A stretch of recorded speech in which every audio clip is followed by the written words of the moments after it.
Welcome students. मैं doctor Sunil Kumar Garg, AVST department, BVD government college, Chamanpura, Shahpura, आज आपके समक्ष एमकॉम फाइनल एवीएसटी के पेपर संक्रिया विज्ञान के एक अध्याय पार्ट एवं सीपीएम के अंतर्गत पार्ट विधि में समय अनुमान, प्रायिकता एवं क्रिया विचरण किस प्रकार ज्ञात किया जाता है, इस पर चर्चा करूँगा। तो आइए अपन देखें। पार्ट कार्यक्रम मूल्यांकन एवं पुनर्विलोकन तकनीक, प्रोग्राम इवैल्यूएशन रिव्यू टेक्निक्स को शॉर्ट में पार्ट कहते हैं। अभी तक तंत्र चित्र विश्लेषण विधि का जितना भी अध्ययन किया है वह चरम पथ विधि पर आधारित था, क्योंकि इस विधि का प्रयोग उस स्थिति में ही किया जाता है जबकि प्रत्येक क्रिया के संपादन काल का निश्चय पूर्वक अनुमान लगाया जा सकता है। यानी कहने का मतलब कोई भी काम कितने समय में पूरा किया जा सकता है, उतने समय में पूरा होगा, इस बात को निश्चितता पूर्वक अगर हम इसका अनुमान लगा सकते हैं तो फिर वहाँ क्रिटिकल पथ मेथड जो है उपयोग में लाया जाता है। लेकिन व्यवहार में ऐसी स्थिति नहीं है। व्यवहार में क्या है कि भाई अनिश्चितता की स्थिति होती है। तो कहते हैं जब विभिन्न क्रियाओं के संपादन काल के बारे में अनिश्चितता की स्थिति होती है तो यह विधि प्रयोग में नहीं लाई जा सकती है। तो ऐसी स्थिति में विभिन्न प्रकार की क्रियाओं के संपादन काल का अनुमान प्रायिकताओं के आधार पर लगाया जाता है। इन प्रायिकताओं को निश्चित करते समय पिछले कार्य अनुभव तथा अन्य बातों को ध्यान में रख करके समय के 3 अनुमान, आशावादी, निराशावादी, अधिकतम संभावित समय, ये 3 अनुमान समय के लगाए जाते हैं। तो कहने का मतलब है कि जब समय का निश्चितता पूर्वक अनुमान लगाया जा सकता हो तो वह क्रिटिकल पथ मेथड कहलाता है, और जब समय का निश्चितता पूर्वक अनुमान नहीं लगाया जा सकता है और उस जगह पर जहाँ समय के 3 अनुमान लगाए जाते हों तो उसको हम पर्ट विधि के अंतर्गत कहते हैं। और पर्ट विधि में जो है वह समय के 3 अनुमान जो है लगाए जाते हैं। अब ये 3 अनुमान समय के कैसे कैसे हैं वो आप देखिए। पहला है आशावादी समय, कहते हैं ऑप्टिमिस्टिक टाइम। ऑप्टिमिस्टिक समय वह समय है जिसमें किसी क्रिया को पूरा करने में कम से कम समय लगे। इंपॉर्टेंट बात है, टाइम ऑप्टिमिस्टिक जो है वह न्यूनतम समय होता है जबकि अन्य बातें सामान्य रूप में हों। तो इस समय से कम समय में क्रिया को पूरा करना लगभग असंभव होता है। इसको हम TO टाइम ऑप्टिमिस्टिक के द्वारा, इस संकेतक के द्वारा प्रदर्शित करते हैं। दूसरा समय है आपका निराशावादी समय। ये निराशावादी समय जो है इसको कहते हैं टाइम पेसिमिस्टिक। यह वह समय है जिसमें किसी क्रिया को पूरा करने में अधिक से अधिक कितना समय लगेगा, मैक्सिमम टाइम। तो मैक्सिमम समय अधिक से अधिक कब लगता है, जब अन्य बातें सामान्य हों तो इस समय में कार्य का पूरा होना प्राय निश्चित होता है। चूंकि सब चीज़ हम अपने अगेंस्ट मान के चलते हैं सब, तो उस स्थिति में अधिक से अधिक समय जो है वह निराशावादी समय जो है कहलाता है। इसको टाइम पेसिमिस्टिक TP संकेताक्षर के द्वारा इसको हम प्रदर्शित करते हैं। तीसरा समय है आपका अधिकतम संभाव्य समय, मोस्ट लाइकली टाइम। यह वह समय है जिसमें किसी भी कार्य को सामान्य अवस्था में पूरा किया जाना संभव है। यानी अधिकाधिक ज़्यादातर समय में, ज़्यादातर परिस्थितियों में वह काम जितने समय में पूरा होता है वह उसका मोस्ट लाइकली जो है वो समय होता है। यह एक ऐसा समय होता है जिसे भूस्टिक के द्वारा ज्ञात किया जाता है और इसको time TM most likely time के द्वारा जो है इसको प्रदर्शित किया जाता है।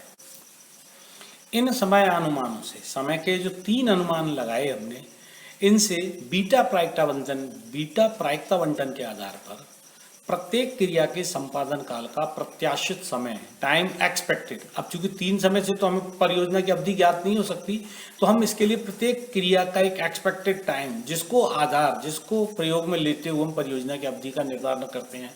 तो प्रत्येक क्रिया का प्रत्याशित समय ज्ञात करते हैं। प्रत्याशित समय निकालेंगे आप, time expected TE expected time is equal to TO time optimistic plus 4TM most likely time plus time pessimistic. यानी जो सामान्यतः समय लगता है उसका 4 गुना, उसमें आशावादी और निराशावादी दोनों समय अनुमानों को जोड़ करके 6 का भाग लगा दें और इस तरीके से इस सूत्र के आधार पर जो आपका समय आएगा वह उस क्रिया का एक्सपेक्टेड समय होगा। बात आती है कार्य के समय में विचरण, वेरिएशन ऑफ एक्टिविटी टाइम।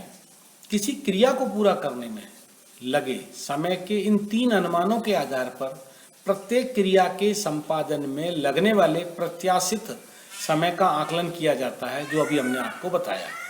अब क्रियाओं को पूरा करने के संभावित समयों का अनुमान बंटन की प्रमाप त्रुटि ज्ञात करके किया जाता है और प्रमाप त्रुटि का आकलन प्रमाप विचलन के माध्यम से किया जाता है। यहाँ किसी क्रिया के लिए प्रत्याशित समय निकालना ही पर्याप्त नहीं है, अपितु हमारे द्वारा परिकलित समय अनुमान कितने विश्वसनीय हैं यह ज्ञात करना भी आवश्यक है। हमने समय के 3 अनुमान लगा लिए, उससे प्रत्याशित समय निकाल लिया, लेकिन अब यह भी देखना जरूरी है कि भी हमारे अनुमान जो है वो कितने विश्वसनीय हैं। तो इसमें इम्पोर्टेंट बात जो है वो ये कि यदि किसी भी क्रिया के लगाए गए तीनों समय अनुमानों में अंतर अधिक है तो क्रिया के संपादन में लगने वाले वास्तविक समय व प्रत्याशित समय अनुमान में भी अधिक विचरण होने की संभावना है। मान लीजिए टाइम जो ऑप्टिमिस्टिक टाइम है वो है 3 दिन, मोस्ट लाइकली टाइम है 10 दिन और पेसिमिस्टिक टाइम है 21 दिन। अब 3, 10 और 21 बहुत अंतर है, तो ऐसी स्थिति में जो है उस क्रिया में विचरण की भी अधिक संभावना होती है। अतः परिकलित प्रत्याशित समय पर किसी क्रिया के संपादन के बारे में अधिक विश्वस्त नहीं हो सकते। कब? जब समय के तीनों अनुमानों में अंतर बहुत ज़्यादा हो। यदि समय के तीनों अनुमानों में जितना कम अंतर होगा हम उतनी ही विश्वास के साथ इस बात को कह सकते हैं कि क्रिया जो है उसका संपादन निश्चित समय में प्रत्याशित समय में हो जाएगा। अतः हमें प्राप्त प्रत्याशित आकलनों की विश्वसनीयता जांचने के लिए हमें समय अनुमानों के विचरणों को मापना होगा। यानी समय के प्रत्येक क्रिया में समय का जो अनुमानों में अंतर है तो उस विचरण है, उस विचरण का माप अपने को करना होगा और क्रियाओं के संभावित समय अनुमानों में विचरण का माप क्रिया के समय अनुमानों के बंटन की प्रमाप त्रुटि ज्ञात करके किया जा सकता है। अतः प्रमाप त्रुटि का आकलन अपन कैसे करेंगे, अब प्रश्न ये आता है। तो बंटन की प्रमाप त्रुटि जो है अग्र सूत्र के द्वारा आप ज्ञात कर सकते हैं।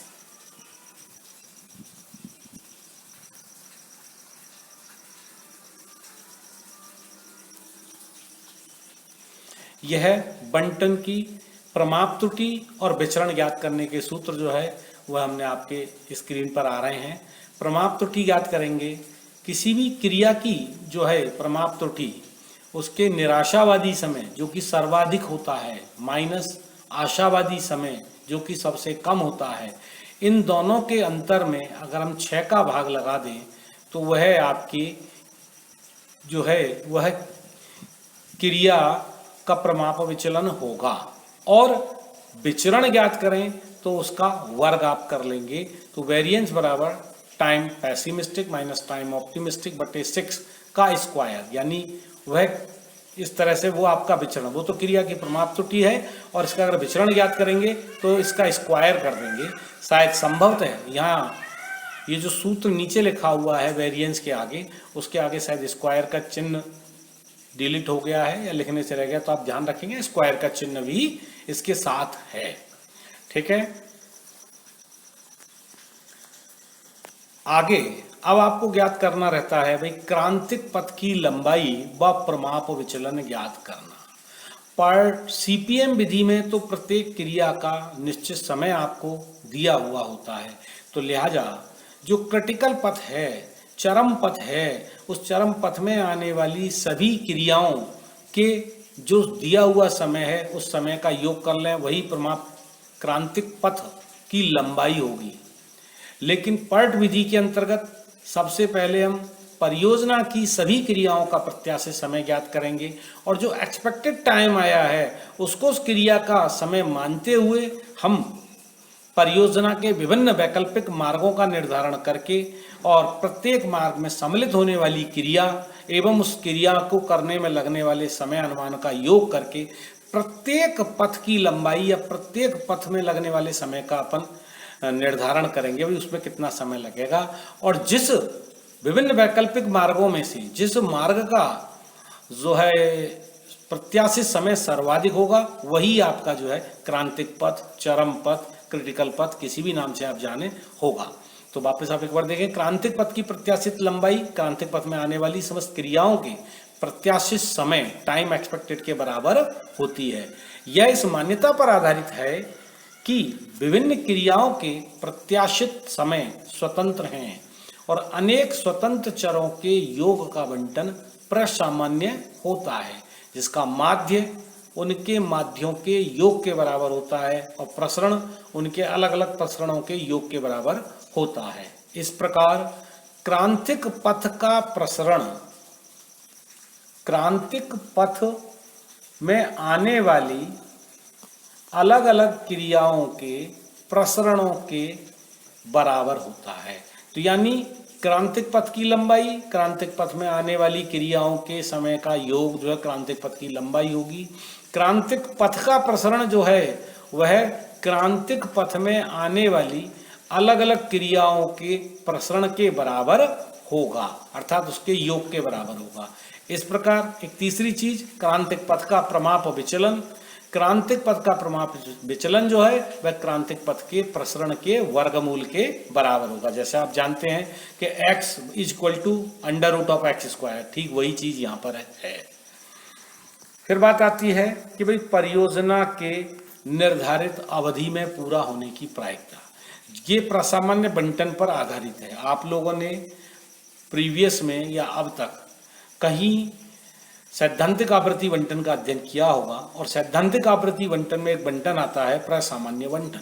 उस प्रसामान्य बंटन के अंतर्गत ही हम इस बात का निर्धारण करते हैं कि भाई कोई भी घटना जो है उसके समांतर माध्य के अलावा अन्य चर को आधार ले तो उसकी घटने की क्या प्रायिकता है। तो वही प्रसामान्य, उसके लिए हम जेड परीक्षण का उपयोग करते हैं और उसी जेड परीक्षण को लेकर के ही यहाँ हम परियोजना के निर्धारित अवधि में पूरा होने की प्रायिकता ज्ञात करेंगे। तो एक बार इसको देखें कि यह मानते हुए कि क्रियाओं के समापन की प्रत्याशित अवधियों का योग प्रसामान्य बंटन का पालन करते हैं और विभिन्न अवधियों में परियोजना के पूरे होने की प्रायिकता प्रसामान्य बंटन के गुणों के आधार पर निकाली जा सकती है।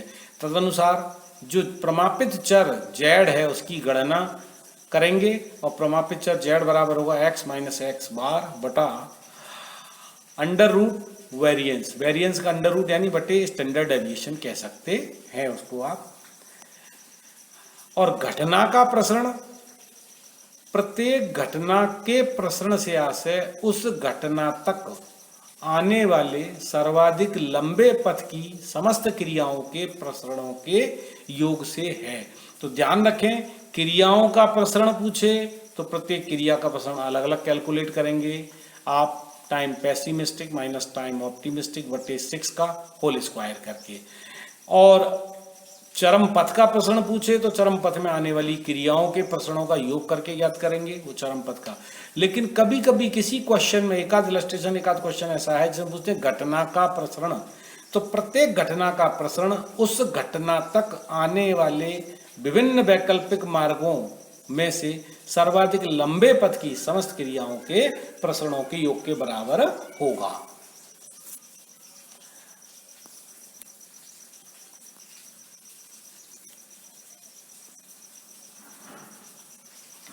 फिर बात आती है कि चरम पथ के निकटतम पथ की क्रियाओं के पूरा होने की प्रायिकता क्या है। तो चरम पथ के निकटतम पथ वह होता है जो चरम पथ के बाद सबसे लंबी अवधि वाला पथ होता है, यानी क्रिटिकल पथ मैक्सिमम ड्यूरेशन वाला, नेक्स्ट टू मैक्सिमम ड्यूरेशन वाला जो पथ है वह आपका चरम पथ का निकटतम पथ होता है। और इस पथ की क्रियाओं के पूरा होने की प्रायिकता से आशय इस पथ की अवधि व प्रमाप विचलन लेकर परियोजना अवधि यानी चरम पथ की अवधि में उस परियोजना के पूरा होने की जो प्रायिकता है वही चरम पथ के निकटतम पथ की क्रियाओं के पूरा होने की प्रायिकता बताता है। आशा करता हूँ आप सभी को पर्ट विधि में प्रत्याशित समय निकालना, प्रायिकता निकालना, प्रत्येक क्रिया का विचरण, चरम पथ का प्रसरण एवं घटना का प्रसरण निकालना आपके समझ में आया होगा। धन्यवाद।